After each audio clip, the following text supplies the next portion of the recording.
This is Matt for Behind the Gloves in association with S-Jam Boxing. I'm delighted to be joined by the Juggernaut, Mr. Joe Joyce. Joe, how are you keeping? How are you getting on?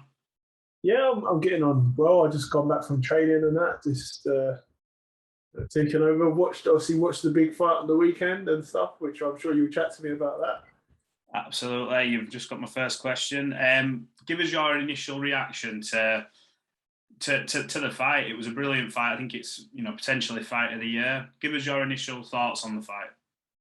Yeah, I'd have to agree with that. A great fight, and yeah, I watched it back today again, and yeah, it's a dominant performance by Fury. I thought Wilder started off good, and he was working well to the body with his jabs and stuff, and you can tell the stuff that he's been picking up with Malik Scott. But I think Fury is just stuck in another class. He he cemented his kind of style, and he knows how to do that.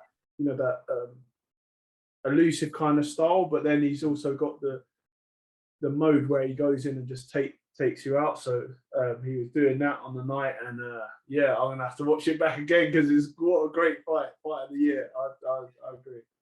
Class, yeah. I thought Wilder started well. He was going to the body very well in the first couple of rounds. Very hard shots to the body.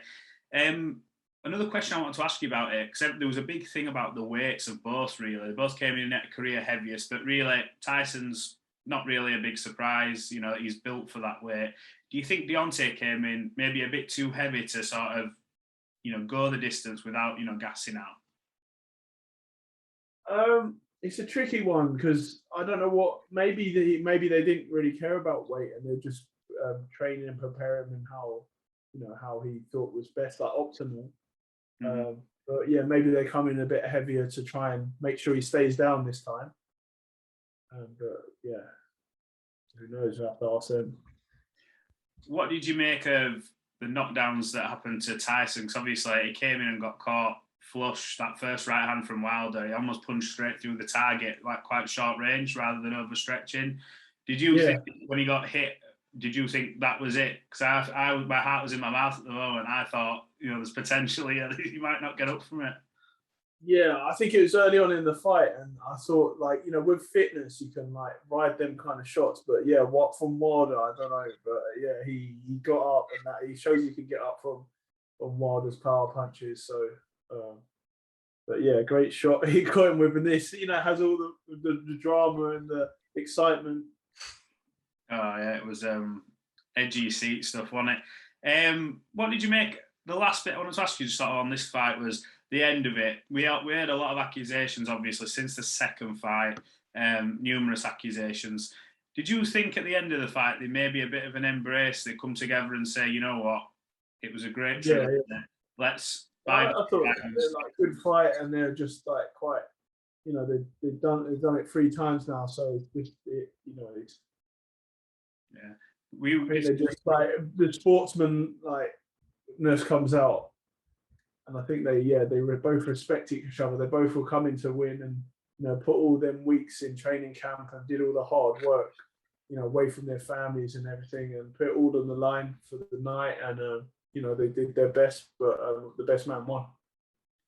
Do you think Deontay maybe at the end when Tyson went over should have gone, you know what, fair enough, and shook his hand? Because I think Tyson said that he said that he'd still not had any respect for him. I mean, I know it's an initial reaction after the fight, but I was a bit disappointed to see that. Were you? Yeah, possibly I'll have to have a look at it again, because I didn't really pick up anything off of it, but right. And I couldn't actually hear what they were saying in the corner as well. So right, no worries. Moving on from this fight, then there's obviously a bit of a question mark as to what happens next. I think Bob Arum mentioned a lot of things about Tyson maybe going on to fight Usyk, the winner fighting Joshua. I know you're in the mix with all this, so I'm just going to ask you, how do you think Tyson would get on against Alexander Usyk now you've seen what he can do against the likes of Anthony Joshua? I think Fury plays with Usyk. He's not. I think Fury's got the skills and the height and the weight advantage of him, and he can go southpaw, he can go switch back to orthodox, and I think it will just play with Usyk, being the bigger, bigger, taller man. Yeah, I don't think you're gonna I don't think Usyk can outclass Fury with technical stuff, and particularly like the mind games and stuff that Fury can play on Usyk. But it'll make for an entertaining fight, and I'm not writing nobody off. And I think the press conferences will be interesting too. Yeah, I was going to bring on to, if that doesn't happen, obviously, and Anthony Joshua takes a rematch with Usyk, you've then got the situation where the winner of Wallin and White, I think then the mandatory gets called from the WBC. The press conferences alone between Tyson Fury and Dillian Whyte would be mega with the two personalities. Yeah. What would you? Yeah, I'm looking to see that fight as well, but I can pick a winner already. You can pick a winner. Yeah. Go on then. Yeah, because I think Dillian Whyte's quite a similar physique and like stuff that the Chisora, quite similar to Chisora. Mm-hmm. So the way Fury dealt with Chisora, I mean, it will be different, like because Dillian's got like more body shots and but the same kind of punches. But you know what I mean, because Fury's like a tall, rangy switch hitter. So he just has to work the jab, I think. But then there is the danger zone as well with Dillian, so I'd have to watch out for that. But yeah, it's another good fight. Absolutely. Let's come on to you. When can we expect the Juggernaut? When can we expect you back out? Have you got a date in mind? Yeah, I'm hopefully going to be out before the end of the year, and lace up my gloves again and get in the fray. Brilliant. And I'm just waiting for big fights now, man. Like there's all these guys that are doing their thing, but I need to jump in there when I'm excited.